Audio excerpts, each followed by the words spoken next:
The hospital smelled of antiseptic and loneliness, a place where silence seemed heavier than the walls themselves. Ayla sat on the narrow bed, knees pulled tightly to her chest, her fingertips digging into her sleeves as though the fabric could anchor her in a world that no longer felt real. Above her, the ceiling lights buzzed faintly, their hum a fragile reminder that life went on in fluorescent monotony.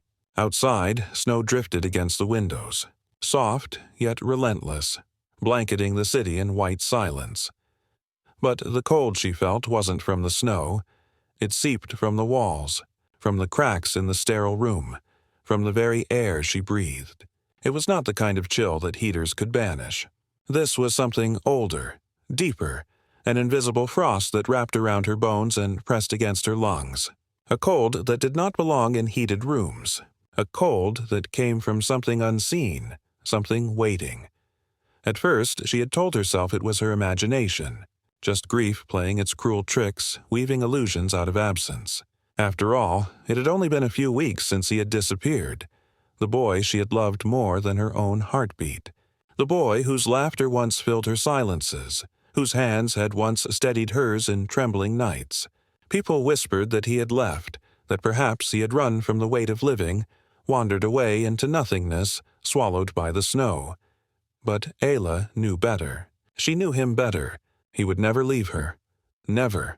And yet, here she was, alone, clutching her own body for warmth as the temperature around her dropped to something unnatural.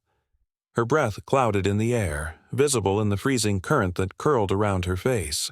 Her lips trembled as she whispered into the void, her voice breaking under its own weight. "Is it you?" The fluorescent light above her flickered once.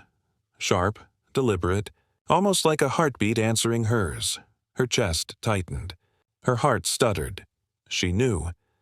It was him. The first signs.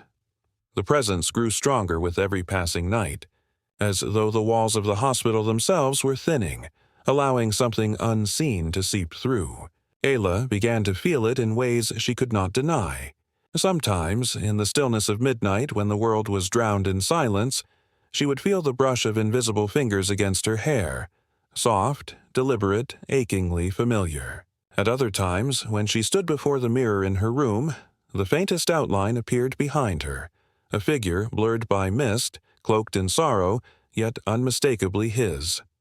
There was no malice in this presence, no darkness that sought to harm her. Instead, what lingered in the air was longing, raw and unyielding. It pressed against her chest like a heartbeat that wasn't her own. It was love, distorted by death, stretched thin between worlds, but love all the same. Her nights were no longer hers. Each time she closed her eyes, the dreams came. She found herself in a vast field of snow, white, endless, stretching into eternity. The silence was so absolute that even her breaths echoed. And then, always he was there, a shadow in the whiteness.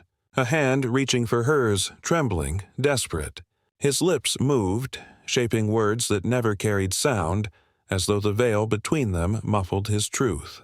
He begged her to listen with eyes that had once been alive with warmth, now dimmed with pleading. She would wake, gasping, her body drenched in icy sweat, tears frozen on her skin as though she had been walking barefoot through the endless frost of her visions. The hospital sheets clung to her, damp and cold, offering no comfort. And yet, the strangest truth of all was this. Each time she whispered his name into the emptiness, the cold around her deepened. The air thickened with frost, the light dimmed, and the invisible presence pressed closer. It was as if the very sound of his name pulled him nearer, binding him to her even more tightly than before. And though her body shivered under the weight of that unnatural chill, her heart ached with a different kind of tremor because she was certain now. He had not left her. He was still here, caught between silence and snow, waiting for her to understand. The friend's persuasion. Her closest friend, Zara, was the only one Ayla trusted enough to confide in. On restless nights, when the frost grew unbearable and the shadows in her hospital room seemed to move on their own, it was Zara who sat at her bedside. She would hold Ayla's trembling hand, her wide eyes fixed intently as Ayla whispered about the dreams, the endless snow, and the presence she felt.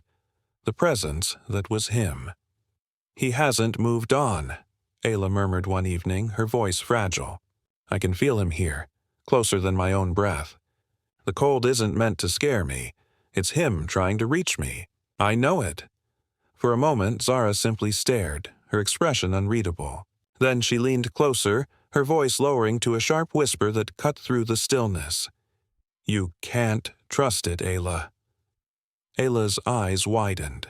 "What do you mean?"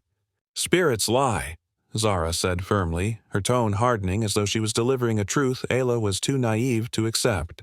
"They wear the faces of the people we love, but they're not them.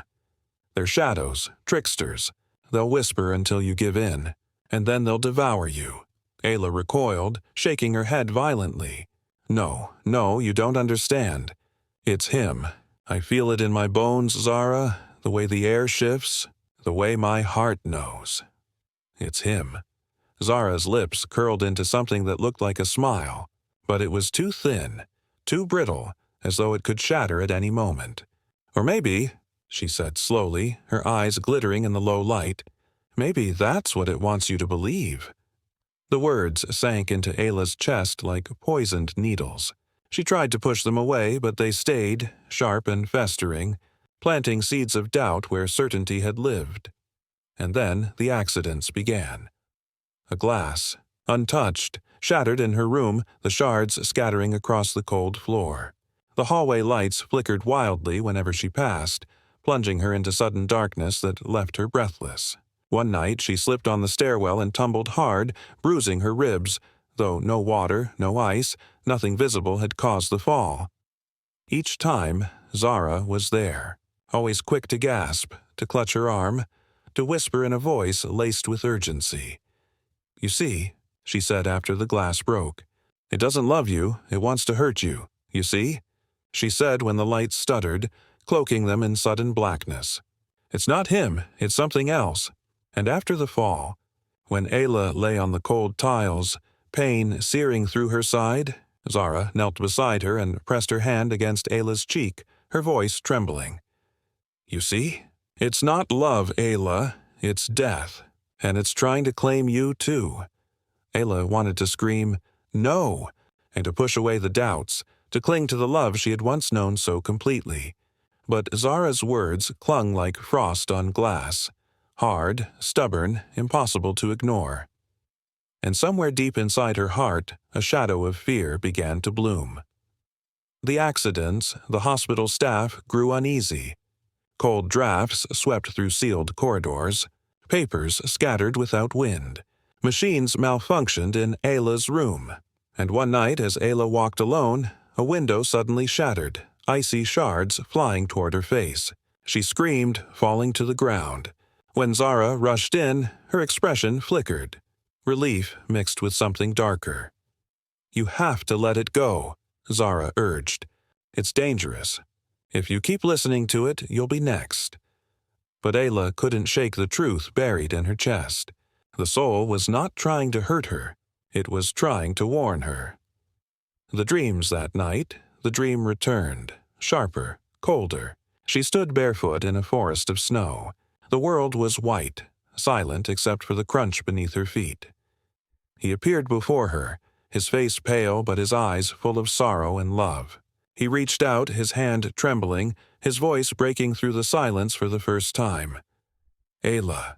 Her heart nearly stopped. He pointed to the ground, to a patch of snow darker than the rest. His lips moved. "Here." She woke gasping, her body drenched in cold sweat, and for the first time she felt the crushing weight of truth. The confrontation. The next morning, she told Zara about the dream. Zara's face hardened. "You mustn't follow it. Dreams like that are traps. If you go, you'll never come back." Ayla stared at her friend, searching her face, but something inside her had shifted. She noticed the way Zara's voice trembled, not with fear, but with something closer to guilt. "Why don't you want me to go?" Ayla asked quietly. Zara looked away, her fists clenching. "Because I don't want to lose you too." But Ayla no longer believed her. The discovery, that night, guided by the dreams, Ayla left the hospital. The snow fell heavy, but the frost inside her bones led her like a compass. Through the woods, past the river, into the silent field. The world was still, breathless, and then she saw it, the very patch of snow from her dream. The ground there looked disturbed, uneven, as though something had been buried beneath. Her hands trembled as she dug. Snow numbed her fingers, clawing deeper until her nails scraped against something solid. A fabric. A sleeve. Her scream tore through the forest. It was him, the boy she had loved. His body frozen, preserved in the ice. Her scream tore through the forest. It was him, the boy she had loved. His body frozen, preserved in the ice. The final truth, the air grew unbearably cold. And then his soul appeared, clearer than ever before. His voice whispered against her ear, soft but steady. She did it, Ayla. Zara. She betrayed us. She led me here, and when I trusted her, she struck. I couldn't move on until you knew the truth. Tears blurred her vision as the weight of it crushed her. Why? Why would she do this? Jealousy, he whispered. She wanted you for herself, and if she couldn't have your love, she would rather destroy it. The farewell behind her, Zara emerged from the trees, her face pale in the moonlight. You weren't supposed to find him. The rage in her voice was laced with desperation. But Ayla didn't hear her anymore. She only saw the boy's soul, his smile, soft and sorrowful. Now you know, he whispered. Now I can rest. She reached for him, tears streaming, but her hands met only frost. His figure dissolved like snow under sunlight, vanishing into the night sky. The cold lifted, and for the first time in weeks, Ayla felt warmth on her skin, but in her heart, she carried both the love that had saved her and the betrayal that had destroyed him.